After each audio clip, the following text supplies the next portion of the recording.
First story. Sister's life is falling apart. The best news I have heard in a long time. I 40F have been a long time lurker on Reddit. I never shared my story. This is a typical Reddit story you will hear. But I wanted to scream it to the world. Thank God for Reddit. So, my sister 43F Ursula, yes, I am using a villain's name, has always made my life a living hell. She is extremely manipulative and a narcissist.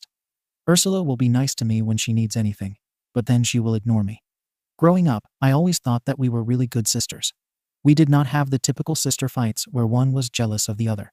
Now, as an adult, when I think about it, I think she has hated me. She would always give me backhanded compliments like, "Your face looks better with your glasses." Or, "You have a boy crush? I thought you were a lesbian. I used to be a tomboy." Growing up, I always wanted to be like her. She was everyone's favorite. She was helpful and kind. Or at least that's how she made us believe. She would always make me feel insecure about my looks and the people I date. The first boyfriend I had when I was 17. She made me believe that he was not good for me, blah blah. I broke up with him. I know my fault. I moved out of state for college. My sister went to business school while I studied engineering. I would come home from the holidays and still have to hear all her backhanded compliments. When I was 21, I started dating my ex-husband, Jordan. My sister was wasting someone else's time at that time, so I guess her focus didn't fall on Jordan. Also, Jordan was not her type. We dated for 3 years and tied the knot. For 4 years, I have been happy with my life. During that time, my sister announced she was pregnant. We all thought she got pregnant by her then boyfriend, Ramai. One day, I went to visit her and brought some food for pregnancy. She gave me a key to her place, and I went inside without knocking. I had permission from her. The surprising thing I saw was Jordan's shoes outside. I went inside her bedroom because I was feeling a bit suspicious. And yeah, you guessed it. They were effing butt naked. Long story short, I divorced Jordan. I was still in pain and very devastated. My parents supported me, but their focus shifted way more towards my sister and Jordan. Yes, she was pregnant with his child. It was painful to see them together. I never got a sorry from either of them. They were like, "SHT happens." I moved away from home. 8 years ago, I got a contract to work in England. I moved there. It was a fresh start to my life. I met Peter, who was a single dad. We fell in love, got married, and have a son together. I don't have contact with my sister. I have very little contact with my dad, who gives me all the insight. Jordan and Ursula got married and had 2 more kids. That's all I knew about them until recently. Jordan cheated on Ursula, and they are having a nasty fight. The cherry on top is that 2 of their kids are not Jordan's, so Ursula hasn't been faithful at all. My dad told me it is a mess. Jordan and Ursula will get divorced, but she is pressing for alimony. I hung up the phone and made myself a drink. I am glad I am thousands of miles away from all that drama. My mom had called me too and said that she needed me. I am not sure if I will go or not. As much as I enjoy seeing Ursula's life go to hell, I am not sure if I want to engage in that drama. Edit. Since people are curious and want to know everything, I wanted to add more details. My sister was cheating on Ramai. Ramai was a really sweet guy. He was very devastated when she heard my sister was not pregnant with his child, but rather Jordan's. Ramai moved on and had a wonderful wife afterwards. I still follow him on Instagram. My parents were mad at Ursula. But she, as a manipulative BTCH, convinced everyone that Jordan coerced her, and that he would divorce me if she didn't have sex with him. She made it seem like she was saving my marriage by effing my husband, lol. Classic. I got married in London. My relatives couldn't come because of the long distance, but my father did. Mom couldn't come because, at that time, she had back surgery. Edit 2. I am editing again because people have this misconception that my parents were bad. No, they were not bad. They were normal humans. I also understand they were in a tough spot. I mean, you can't just expect a parent to choose between 2 kids. Besides, they were going to be grandparents, and I cannot leave my sister alone. Yes, she is a BTCH, but they never let her get scot-free.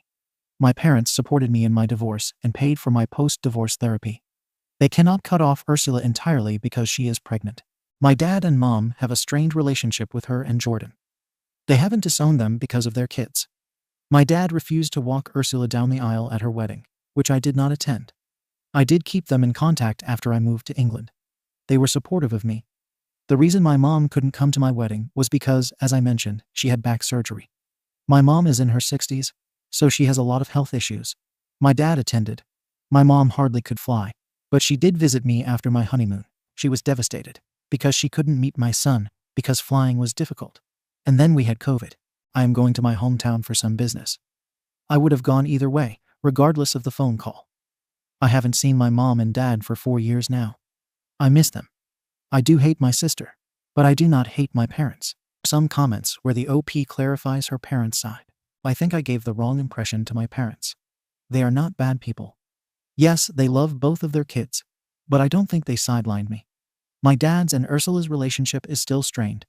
He is only involved because of the grandkids. My mom as well. And I never demanded to cut her off because she needed them, but I kept my distance. They still hate Jordan and Ursula. My dad refused to walk her down the aisle when she married Jordan. I distanced myself for my own reasons. I took a job in the UK and traveled to Europe, which I always wanted to do. I am settled in my life with my 4-year-old son, husband, and stepdaughter. My mom and dad are still in touch with me. I haven't gotten a chance to meet mom in 3 years because of COVID and other SHT. I might have to visit my hometown now because of a project, and I also miss them. I don't blame mom. She had surgery. It was difficult for her to move. She was on video chat the whole ceremony. She and I haven't met in 4 years. I guess she misses me a lot. I miss her too. Update. So, I have landed on the soil of my home country with my husband and son. My mom and dad received me from the airport. I was so happy to meet them after so many years. Their faces look pale, as if they haven't eaten or slept for a long time. My mom was happy to meet my husband and kid. Especially my kid, because she hasn't met him. I asked them not to tell my sister that I was here. I am only here for a few weeks, and then I will be gone. I am currently staying with my aunt. Now onto some insights about my sister. My mom said she is living with her along with her kids. I got some details on my sister. She was having an affair with her former boss, who is married, and those 2 kids are actually his. My sister got a beating from the boss's wife. From what I am hearing, the company her boss works for actually belongs to her boss's father-in-law's. So yeah, her boss is going to be jobless. And my sister switched jobs way before this happened, but the affair continued. But because of all this drama, she is literally on the edge of losing her new job too, because the company's owner is a good friend with the boss's wife. So you can imagine the kind of quicksand she put her foot in. Jordan has quit his job too, because he is adamant on not paying my sister alimony and not wanting to pay child support for the kids that belong to the boss. He will be suing the boss for child support as well. They constantly fight a lot. Jordan is probably going mad because of it, according to my mom. And he was also having an affair with his coworker. My mom wants to kick my sister out, but because of her kids, she cannot. She hates her, but she doesn't want to punish her kids because they are innocent. Honestly, I feel bad for those kids too. They do not deserve such a mess of parents. Also, just so you know, my parents aren't bad. They have supported me a lot. The only reason they still talk to my sister Ursula is because of her kids. I feel bad for mom because she only has a few days, and along with her illness, she probably will be too sick to deal with this. I know my sister will somehow know I am here, but I am prepared for that as well. I do not want to see her because I know I will be dragged into her drama. But I will enjoy the few weeks I have with my husband and kids. Second story. Future Sil threatens my brother to call off the wedding if he doesn't uninvite me. My family has long known about my sexuality. I came out in my teens, and everyone has been fully supportive of me. I couldn't have asked for better people around me. My brother and his fiancée are getting married, and I was one of the first people they invited. I was really happy for them. I had a gift picked out and everything. We were all so excited. Today, my brother sent me a text completely out of the blue, telling me that as much as he wants me at his wedding, he doesn't think it's a good idea that I come. When I asked why, he told me that his fiancée can't allow a sinner at the reception, her words, and doesn't agree with homosexuality, which absolutely shocked me to hear. She always seemed supportive of me. I honestly never felt an ounce of hatred from her prior to this. Apparently, she can't see past my sexuality and has always pretended to be okay with it to not make things awkward at family functions. I also learned that most of her family is in agreement with this. I knew they were religious, but not like this. The more details I learned, the sicker my stomach felt. I loved her like a sister, and I always thought she cared about me too. Part of me feels like this is a bad dream because it just doesn't feel real. I called my brother to discuss this further, and I just broke down. I had so many questions that I couldn't figure out how to ask them. He tried to comfort me. I got the sense he didn't agree with this at all, but was being forced to do it by his fiancée. I was in such a state of upset that I then called my parents to explain the situation, and I couldn't stop crying. I felt so hurt and betrayed by both my brother and his fiancée. My father said if I'm not allowed to go, he's pulling out of the wedding entirely, and my mother was in agreement. I feel like I'm breaking up the family, and I hate myself for it. I just can't understand or comprehend this. My brother and I have been so incredibly close for all of our lives. He's been my #1 supporter. We have always been there for each other. I was so excited to be there for his special day. Now I just feel so depressed and embarrassed. I've rarely had trouble accepting myself, but this time it's really hitting me. I never chose my sexuality. I've always been this way. This hurts. I don't know what to do anymore. Edit 1. Sorry for the spelling error in the title. It was meant to be a fiancé. Edit 2. This really blew up. I'm reading every single reply. I am also meeting with my family soon to discuss this, and will post an update as soon as I can. Much love to all of you, and thank you for your support. Relevant comment from the OP. She is an extremely manipulative woman, pretending to be supportive of me for years prior to this. She empathized with my struggles and the bigotry I faced. I almost can't believe the same person is trying to make my brother choose between her and me because of my sexuality. I'm sure other types of sinners will be welcome. This feels like a strategic, targeted move. I know her wider family is very religious and must have influenced this decision. But at the end of the day, it is her and my brother's wedding. Update. The post blew up, and so many of you sent your well wishes and some really comforting advice, so I want to thank all of you. This is an amazing community. I felt so alone in that moment, reconsidering my entire life and thinking about who has really been there for me. It was the first time in a very long time that I felt shame about something I couldn't control. I've moved past that and searched for answers and clarity regarding the situation. I felt I was responsible for breaking up the family, but you guys assured me that it was really my brother and his fiancée that were breaking up the family. The more I thought about this, the more I realized it was true. My brother did have a say over his special day too. Many of you said that my brother was acting spineless for not defending me and should have had my back from the beginning. After my initial sadness wore off, I completely agreed with this, and it hurt to know that anything else mattered more than us, his blood family. To me, family comes first, and my brother put his fiancée ahead of us. We organized to have a family meeting in person. My parents, my brother, and I. The fiancée was not invited, ironic, because it wasn't her place. She made her position in this very clear. She made my brother choose between us. I haven't had any contact with her since I found out about this through my brother. She has shown who she really is. I've seen enough. I never want to speak to her again. We all arrived at the family meeting. The mood was tense and uncomfortable at first. I didn't know what to expect, to be honest. I just hoped we could talk some sense into my brother. I hoped my brother would see what was happening, and we could change his mind. My parents started off by reiterating that if, for any reason, I am excluded from the wedding, they will not be attending in support of me. They also scolded my brother for not defending me, and said he shouldn't be marrying this girl after seeing her true colors. My brother said he wanted to defend me, but felt trapped in the commitment of marriage. He thought his fiancée would come around to accepting me, and was trying to change her mind. Apparently, it was even a surprise to him that it came about a few months ago. They had been fighting about it for those months, but he didn't want to involve me in it, and he eventually convinced her to invite me. He said the reason for the uninvite was that was an end. The fiancée put her foot down, saying, "It's my big day. I don't have to have anyone there that conflicts with my personal beliefs. My family shouldn't have to be uncomfortable during my wedding," and threatened to actually call off the wedding herself multiple times, to which I said to my brother, "It's his wedding too, and he should have a say," to which he agreed. My parents described the move as completely out of character, and I agreed. My parents then chimed in, reminding my brother of how isolated he was becoming, and would continue to be at the hands of this woman. My brother eventually came to the conclusion that he's going to call off both the wedding and his relationship. He doesn't see a future with her. He said he felt controlled by her for a long time on various things, even unrelated to this. He couldn't have an opinion on anything. He couldn't make decisions without her approval. She was the mastermind behind anything and everything in their lives. He also felt that if they were to have children in the home, they wouldn't grow up in a loving or accepting environment under his fiancée. He felt this wasn't something he wanted any part in anymore. The fiancé's family was also very instrumental in all of this. We found out they were contributing financially to this wedding, and were also very controlling in all aspects. My brother assured me that he loves and cares about me more than anything, and that this will never happen again. He explained how, even though it was also his wedding, He felt powerless between his fiancée and her family making all of the decisions and the leverage they had in their financial commitment.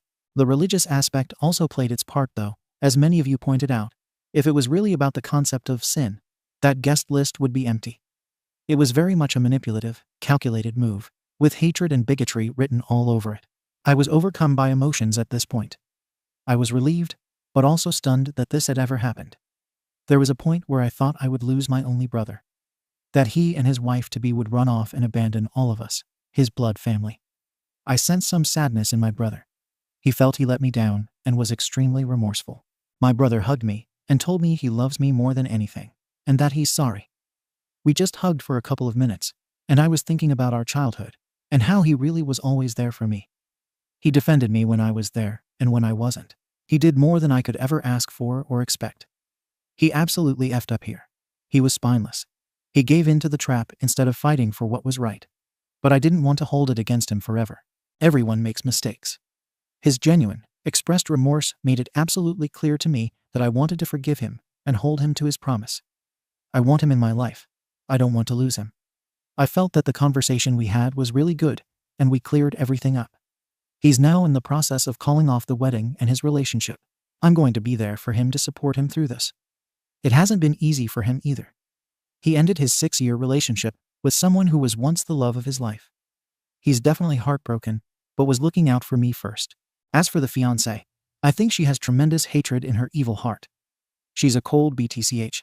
For years, she pretended to be okay with me and support me. But when it really came time, she showed who she really is. She showed her dark, distorted view of gay people. It was very much a targeted attack. We aren't these evil people. We're normal people who deserve to be treated the exact same way as everyone else. Personally, I've been having a really hard time with religion. I hate the concept of hating us and hiding behind it to absolve blatant bigotry. As for me, I'm feeling in a better headspace now. I definitely feel the support and love around me. I constantly remind myself of how lucky I am, especially for my parents. They've been nothing short of the best. I showed them some of your appreciative comments in my previous post, and it really made their day to see your loving words. I want to thank all of you for all of the support, reassurance, and kind messages you've sent my way. It helped me feel like I wasn't alone. It gave me hope. It made sense to me. I'm lucky to have the people I love in my life, and I'm very relieved it had a positive ending. Take care. Thank you all again. Relevant comments. Fast selection 4121. This sounds extreme, but given all your brother has seen over the years and her bullying and controlling behavior, would your brother consider delaying the wedding? To be honest, this sounds like he should call everything off, especially since they don't have children. Before this last thing happened, did your parents approve of her? That's the big question. OP replied. He's calling off both the wedding and the relationship. Yeah, we all did, actually. Everything was fine until I received that text. It was completely out of left field. There were no prior indications. She managed to hide her true feelings from us for 6 years, and even from my brother, until just the last few months. My best guess is that she felt she had enough control and power with the commitment of marriage to finally expose her true colors. We also found out how controlling she was over him in all other aspects of their lives. It became much bigger than just a wedding as my brother's happiness came into question. I think he made the right choice. Comments from OP. I'm really happy he's out of that relationship. We didn't understand the full extent of what was going on, and that was one positive that came out of this situation. He's doing much better now, and I'll be by his side through this. He's completely done with her. It was a mixture of her hatred for me and the level of control she had over all aspects of his life. He said that he didn't fully come to terms with who she really is and was blinded by love. He's definitely heartbroken, but I'm right by his side, and I'm never leaving him. Thank you so much. Yeah, thinking about that hug my brother gave me makes me emotional. It was just the thing we both needed most, and in the moment, I really just flashed back to us as kids and everything we've been through together. It was just full circle. Finding out the level of control and dominance this woman had over him made it even more clear to us that he needed to jump ship. This wasn't an equal relationship. This was her having complete control over everything. I'm really glad he's out of that horribly toxic relationship. I'm really glad this made your day or night. Thanks for your support and words. Third story hash. Delusional sister accuses me of cheating with her husband. Demands paternity test for my unborn baby. I 26F knew my sister's husband 29M before she 29F did. The husband, Max, and I worked together 8 years ago. And I thought he and my sister, Mary, would hit it off, so I introduced them. They've been together for 6 years, married 3 of those, and they have a little girl who is 2, Maggie, my niece, whom I adore. Over the course of the first lockdown, I lost both my husband and my job. Max and Mary let me stay with them for 3 months, during which I took care of Maggie while Max and Mary were working. I then got a job, made some money, and moved out. Edit. I had moved out by July 2020. My new schedule has me busy Saturday, Monday, so Mary asked me if I would keep helping out with Maggie on Tuesday, Friday. Max insisted on paying me. Mary has gone back to working in person, while Max is able to work from home. But a lot of it is meetings, so he can't take care of Maggie despite being at home, so I'm still nannying for them. Mary started acting weird when she went back to work. She commented a few times if I looked messy or flushed, and I'd be like, "I've been chasing a toddler around all day, lol," and she would just nod. But looking back now, the implication is clear. I cooked dinner a few times, and the last time she snapped at me that she could cook for her family. I took the hint and never did that again. I also thought things with her and Max got tense. But it wasn't my marriage, so I didn't want to butt in. Though I did tell them both that, as Mary's sister and Max's friend, if they needed to talk, I was here. I'm pregnant. Mary has asked for a DNA test because she thinks that Max could be the father. I've agreed because Max and I are just friends. But if Mary is desperate enough to ask, then I figure she needs this. Max is upset, but agrees with me that if she has to ask, the test is warranted. We've booked it, but it hasn't been done yet. And in the meantime, Mary has said that she wants Max out. Max protested, but she insisted, so now Max is staying with me, which is probably the worst route we could have taken. But Max had no other options, no family in the area, friends siding with Mary, asking to leave at short notice. Mary is now even more convinced. We just want things back to how they were. Max wants his wife, and I want my sister. But Mary is not listening to any reason. We're growing concerned about her. We don't think there are any mental health issues or that Maggie is unsafe with Mary. But Mary's sudden and certain conclusion that we've had an affair has come, from our perspective, completely out of left field. And she's kicked Max out and kept him from Maggie over it without having any proof. We're just worried about her, but we don't know how to address it without her accusing us of something. How do we get things back to normal? Update. TLDR equals Max is not the father of my child. As we all knew, Max and Mary are reunited, and Mary is getting counseling for her mental health issues. I am taking some space from all of them, just to clear up a few things from my first post, so I don't have to repeat them again here. My ex-husband is alive. When I said, I lost my husband and my job, people thought he'd died. He cheated, and I worked for him, so when we separated, I lost my husband and my job. No one died. Max and I have never slept together. The father of my child is a one-night stand, which Mary knows, and she said she was supportive of me tracking him down. I let Max stay with me because his family is in another country. His friends have turned on him, and his only other option was a shelter. He could not afford a hotel because, without Max and me there, Mary had to pay for professional childcare, among other things. So if Max got a hotel, Mary would not have been able to pay for everything she needed for herself and Maggie. Shortly after my first post, I told Max he had to go home. He didn't want to involve the police before this, but I told him that if nothing else, doing this would get him access to Maggie, so he went to the station, and someone escorted him inside. Mary was at work, so the new nanny let them in. Mary threw a SHT fit that night, but Max stayed put. Mary then came to my place, saying I needed to let her stay here to make up for ruining her marriage. I told her that was bullshit, but I let her stay. She went home the next day and said Max would be sleeping in the office until the DNA results came in. I called around a few clinics, as our original appointment was booked for November 16th, and found somewhere that could do the test sooner, but it would cost a lot more and require some traveling. I told Max, who booked it, that he just wanted the test done ASAP. I had the test, got the results, and to the surprise of absolutely no one, Max is not the father of my child. Mary said that this didn't prove we weren't sleeping together, just that Max didn't impregnate me. At that point, I gave up, and Max said he was moving out and starting a divorce, which she then said was further proof that he wanted to leave her to be with me so Max and I could play house, cook, clean, take care of the kids, and be a better wife than she could. And that's when everything clicked. We don't know if this is postpartum or what, but it's clearly a mental health thing linked to her going back to work and me helping them out at home and being friends with Max. Max wants to make things work, and so does Mary, so hopefully counseling and therapy will help. I am taking a step back because, while I love Maggie and Max is still my best friend, I don't want to be around Mary right now. She said some SHT to me that I didn't appreciate and hasn't apologized, and I'm pregnant and stressed and don't really need that energy in my life. So I think that maybe some space is needed. Edit. I will be using the original appointment on the 15th to test the guy I believe is the father. I know I asked last time about how we get things back to normal, and I'd like to repeat that question here. How do we get things back to normal? TLDR equals sister thinks I'm pregnant with her husband's baby. A DNA test is scheduled, and we're innocent. But she doesn't believe us. We're concerned about her. How do we unravel this mess? Thank you for watching the video. If you are interested in listening to these kinds of stories, we've got more in store for you. Simply subscribe to our channel, hit the like button, and share it with your friends.